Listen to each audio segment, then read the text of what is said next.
sun in my face, sweating to the brim, a little fatigued as well. But at the same time, I have a grin on my face from ear to ear. Now why is that? Simple, because I have been invited by Honda for an adventure camp at Ambi Valley.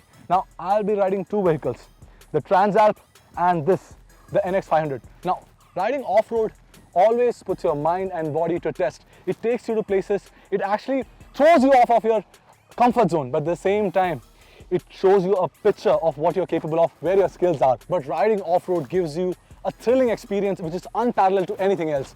Welcome to Overdrive, ladies and gentlemen. This here is the adventure camp with Honda.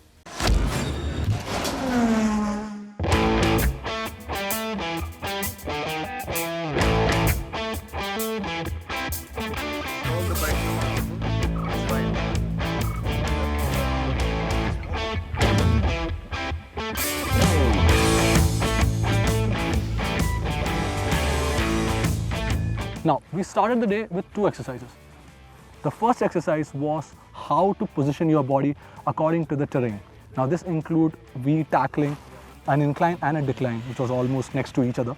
That also shows that the chest actually comes up on top of the tank when you are climbing up.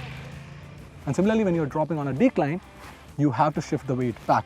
And with that, the braking also is adjusted.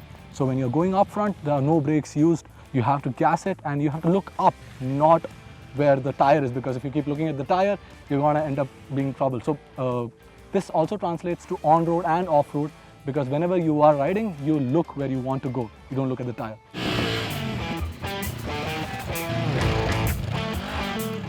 The second exercise is braking.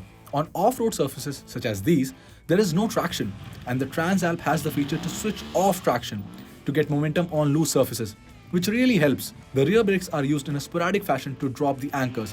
And the body position, it keeps shifting. Your legs act as suspension for your body, and you have to keep shifting weight either to the front or to the back according to the terrain you are negotiating with. Now, when we were let loose, there were two tracks. One track was done on the NX500, the other was done on the Transalp.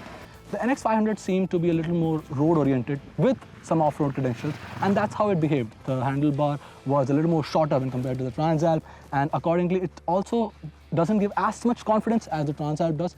The Transalp, on the other hand, has wider handlebars, spoke wheels, two disc brakes up front, and the 21-inch wheel up front, it just cuts through anything that you throw at it. At the same time, the 19-inch wheel on the NX500, it does, robs you of the confidence. Proper off-road adventure bike that gives you all the confidence. The one thing that I like about the Transalp is that when you're sitting on it, you can make J-turns and it inspires confidence that you can handle the weight of the bike. And the same goes with NX500 as well, because it's also a lightweight bike. The Honda Transalp is a very capable machine which actually makes adventure riding quite easy, which is the courtesy of a nice, wide and hefty handlebar which does not sway easily, and even the power from the engine, the throttle mapping, it is so smooth and refined. Even while standing up and riding, the handlebar position is such that you are in a comfortable spot. The suspension is on the supple side of things and soaks in all the bumps and undulations without breaking a sweat. The NX500, on the other hand, is a great option for newbies. It has a 19-inch wheel and it weighs less when compared to the Transalp. The handlebar is less wide and could have used some heft because the added weight helps while handling off-road terrain. I would consider the NX500 for the starters who are just entering the world of adventure biking. But then, as you graduate, I think this makes a very good case for itself.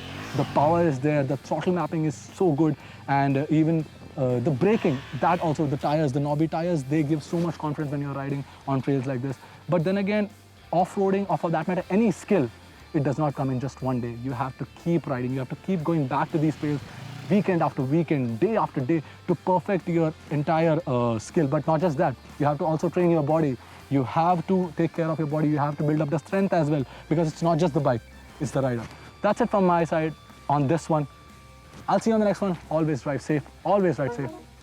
Subscribe to the channel of Overdrive, click the bell icon if you haven't already. I'll see you on the next one.